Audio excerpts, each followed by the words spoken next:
Hello, my name is Allie with Rent Own Sell, also known as ROS. I want to take you through the application process and share some key information with you about the next steps, mainly the paperwork you'll need to complete and what to expect after you submit it. Make sure you have a valid government-issued identification. If you're using your visa as identification, ensure that it is current and it doesn't have an expiration date that falls after the lease term date.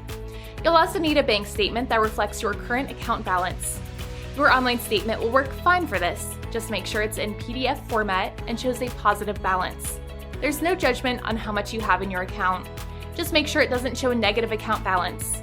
The next piece of information that you'll need to provide is proof of employment, or more commonly called an employment verification. This can be a little tricky to get depending on where you work, but there are 3 different types of documents that will satisfy this requirement. Option 1, a pay stub that reflects your gross and net pay after deductions for the last 2 to 3 pay periods. Option number 2, an employment verification letter or offer letter written on company letterhead that's no more than 2 months older than the current date. This letter should confirm that you are currently employed with the company, including your start date, and include contact information for a company representative or someone in HR. Option number 3 is to provide a copy of your tax returns for the last 2 years. If you are self-employed, be prepared to provide documentation to that effect.